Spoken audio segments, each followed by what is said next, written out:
Robert, I've missed you, Robert. You know I love you, Robert, and I get it. You're not watching as many of my videos because, man, Robert's been watching my videos for years now. He already knows what I'm gonna say, so there's not really much incentive for him. He graduated long ago. All right, but Robert left a comment on a video I made called Question and Answer, more likely to go bald if I have smelly armpits. His response, quote, balding men don't have more testosterone than non-balding men. It's that their hair follicles are just more sensitive to the effects of DHT, which I agree. So if I said otherwise, I didn't mean to make it sound that way. I agree with you there. And oh yeah, George Clooney definitely had a hair transplant. On ER, he was a Norwood 2+, which is what I am. Now he's like a Norwood 1.5 at the worst, end quote. Whoa. It's funny because most men that have had hair transplants, I only know because Robert tells me in the comment section. I had no idea about George Clooney. I mean, in my own life, I know men who are like George Clooney in their mid-50s, pushing 60, whatever age he is, and just have that kind of hairline, you know? And actually just this week, actually just yesterday, I watched the movie Batman and Robin, where he's Batman. And you know, that was what, 20 years ago? So I wonder if he had the hair transplant maybe right before that, because his hairline was like Norwood 1 in that movie. So he must have had it before he was Batman. By the way, I don't think that was a bad movie at all. That's supposed to be the bad one. I liked it. I like all the Batman movies. I even like the 1966 one. A lot of them are on Netflix now, so I've been catching up on it. I just love all the Batman movies. All right, I did not know. I had no clue. I've been so fooled by George Clooney. Wow, that's amazing. Why am I even making this video? Why am I talking about this? I think it's ultimately just because I wanted to acknowledge that we take for granted how many men in Hollywood have had work done, you know, hair transplants. And speaking of Batman, so my wife walked in as we were watching not that Batman movie, but the one before it with Val Kilmer, Batman Forever. And Nicole Kidman is in that movie. And by the way, I'm in Tennessee. About 8 years ago, I was at Whole Foods on Valentine's Day, and I walked into where, like, the place where you can get food off the bar and then you eat in the cafeteria and you eat there, whatever. Sure enough, Nicole Kidman was there with her husband, Keith Urban. And it was funny because everyone was just like crowded around. No one wanted to go over there. Like, everyone was like, and they were like trying to take pictures, but then like not get caught. It's funny because Keith Urban and his wife, Nicole Kidman, live not that far from where I live here in Tennessee. I live near a lot of not only country music stars, but even people like Justin Timberlake and his wife. They have a place around here. In fact, also at Whole Foods, I was there at the same time as Justin Timberlake's wife, Jessica Biel, and Justin's mother-in-law and Justin's baby when it was just a baby. They were eating at Whole Foods and I saw them there. So it's pretty interesting. But going back to the fact of Nicole Kidman, hair transplant, let's make this connection here, okay? Because this is what I've been thinking about. Because I've literally watched all the Batman movies in 1 week. And I've just loved it. I love them all equally. There's not one that I'm like, I don't like that one. There's not one like, that's the best. I just love the Batman movies. All right. So let's talk about Nicole Kidman. So my wife walks in and she's like, oh, who's that?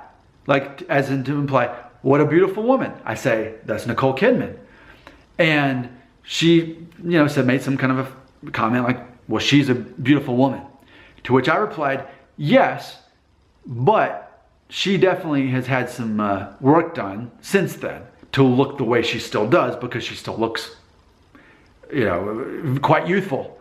And I pointed that out. And my wife responded, well, I would imagine if you did that for a living and your looks depended on your career, then I guess I can understand that. And so this is why I wanted to make the video. We can talk, and it's funny because there's really a Batman connection in this video. So from George Clooney, who I just learned today had a hair transplant, who was Batman in the 1997 one, Batman and Robin, and then the one that came before that, Batman Forever, in which Nicole Kidman played Dr. Chase Meridian, who has apparently had facelift or something like that, some kind of plastic surgery situation. What we see is these ultimately good-looking, famous people that seem to not age. Sometimes it's not just the DNA. Sometimes it's not a coincidence. Sometimes they had work done. And it is, just imagine, like, and I think what a relief that I'm not famous. What a relief that I am not known for my looks, because then that's something I have to worry about. I have to worry about keeping my hair for the sake of my career and maintaining it. I'm very grateful for that. And I talk about that a lot on this channel. You know, as men, unless you are George Clooney, unless you are Bradley Cooper, another one that I've learned from Robert, who's had a hair transplant, and Matthew McConaughey, another one that I've learned. I mean, there's just so many. Basically, if you go to Google Images and type in famous men hair transplant, you'll just see all these pictures of all these men before and after. I'm like, oh, okay, so that's why so many men still have hair that are famous. Now, granted, there's a lot of men who just naturally don't lose their hair. I know men like that. But they also can't grow facial hair, or couldn't until they were nearly 30, which is going back to one of my hair loss theories. So it is interesting. It's almost like the equivalent of a man getting a hair transplant is a woman getting a face lift.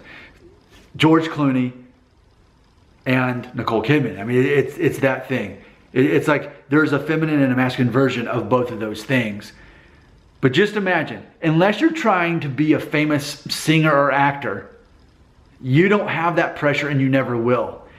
As a man who's not planning to be famous, which is, I don't know, I'm assuming you're not trying to be famous, then you don't have to worry about that. You have to worry about two things more than anything.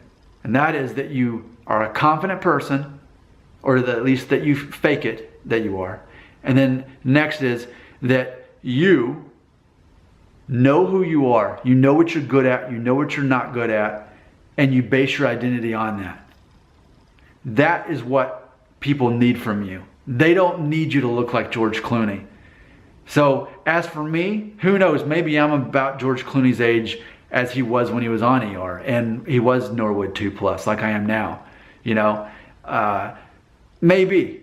But I get to live my life in a way that I get to go bald and watch it happen. Whether I'm 45, 50, 60, I don't know. I don't know how long I'll have my hair. But it doesn't matter to me because it's not part of my identity. If it really was, then I might as well get a hair transplant. And for some people, that's really the only route that they can go. It's that much of a part of their identity. As for me, I checked out of that long ago. I unplugged from that years ago. I don't need the hair. Why? Because I'm an interesting person. Whether I had, you know, David Schwimmer kind of hair, or whether I was already completely bald, I think ultimately you would respect what I say just as much, because you're not here for my looks. You're here for what I have to tell you to help you psychologically overcome your hair loss. That's why you're here. So in closing, you're actually here because I have value that goes way beyond whether I have hair or not. Because I am being judged by you, I am given value by you, not because of my hair, but because of my wisdom, because of my skill set, because of my confidence. Is this sounding familiar? Because those are the same things that the rest of the world actually judges you on.